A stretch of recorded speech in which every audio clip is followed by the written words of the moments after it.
maghikay na putas paniud to karon mga idol. Umayang adlaw na sa dinyo tanan.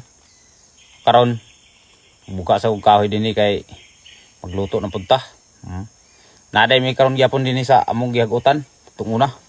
Mapagin mi nahuman bali katulo na gini ka adlaw dinhi dapita sa among pagbalhin. Unya ako lang sa dinhi pangitsang mga kahoy nga akong nakuha. Kay magtingob na tadaan aron pag sugod na tog luto di na ta mga hoy utro. Medyo basa-basa ang kahoy karon nga panahon kay nagulan ganina, mopasad na kahunong. Pero okay ra kay tabtik man ta kay diha mo haling. Sugod na rin kog sap-sap diha mga idolo kay maghaling nako. Kahoy din siya nga prakata, nindot gyapon kay ni siya ihaling. Kay dali ra kay musiga ba. Sa daghanan lang nimog sap-sap, dali ra ka makahaling kay sigaon man kay ni nga klase nga kahoy. Nyaglungag na rin ko diha mga idol. Sugdan na tog lungag kay atong mga kauban sad sugod naman sa sila birada. Unya kay kita may muna asahin karon sa pagluto sa paniud to, paspasan na to ni. Sudan na to sa paniud to karon mga idol, pitsay. Nya sagula na to sa tinapa.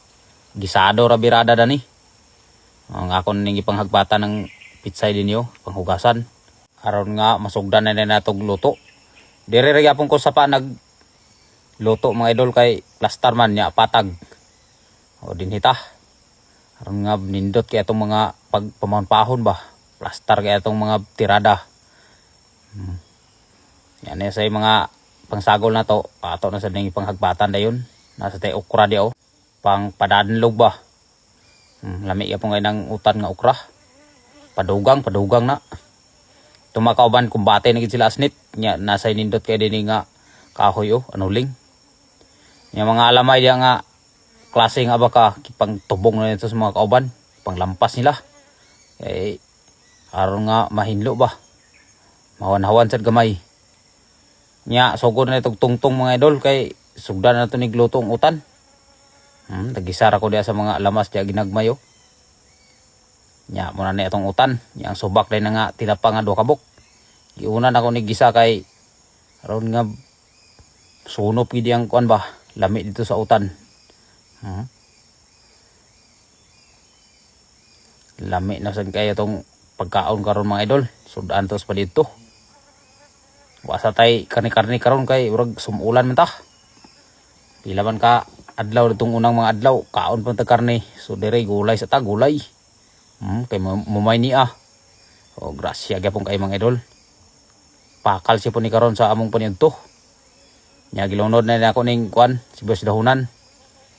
Dan tubigan, takluban. Nya kay luto naman to. Muni nga nagkuha na rin ko sa dahon.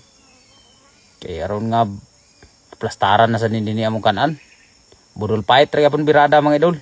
Sada kay nga mga klase nga dahon kay wa kay gisi. Ni aman ni sapa. Pero dito na puntod impas ini siya. Kitas-kitas ini siya sa hangin. Kay hangin man ang puntod. Ini kay nasapa naman niya nga among gihagutan karon muni nga sada kay mga klase sa dahon. Nya ako na giyabo diyang kanon mga idol. Nya kini dayang utan. Muna niya tong utan nga giluto karon. Nya dala sad si buyi diya sa iyang giluto ito gikan sa balay. Bagyo beans. Nya sagulan sa tinapa. Idala na sa day na dinhi kay naulahi man siya pag anhi dinhi. Unya mga una dita mga idol. Ato mga kauban diya ato nang ipangtawag kinahinay na sila anhi. Nakita dinhi kita may nagplastar day pauna na. Labods kauras na pod, hambat na pod kinamol ra gyud birada kay kapoy dala sa kutsara, isa ra ka kutsara na mo di mga idol. Di na mig dala sa daghan nga kutsara dinhi sa area kay kanawala ra gyapon. Muni nga may nang kinamot kay lami kay kaon ning ilog-ilog ba. Abi nagdaghan mga on inilugay jud no. Gana kay kaon, nawa sila bods dib. Hanggap kita man sinawa. Mga on dito mga idol, mga on. Ingon anay ra lagi ang among na kuan karon, himo. Wasa tay mga karni-karni karon, gulay sa ta, gulay. Lami gyapon kay ning gulay gyapon, sustansya kay ba. Kusog gyapon kay ni makapautog ning gulay. Tong makauban diyo, pas na. Shout out na lang day ko sa mga followers na ko nga kusog kay mo pautog. Muna mga sikreto, gulay, karni. Mga pas kayo. So, din lang taman mga idol. Salamat kayo sa inyong pagtanaw diya. Sa kanunay ninyong suporta. God bless ninyong tanan diya.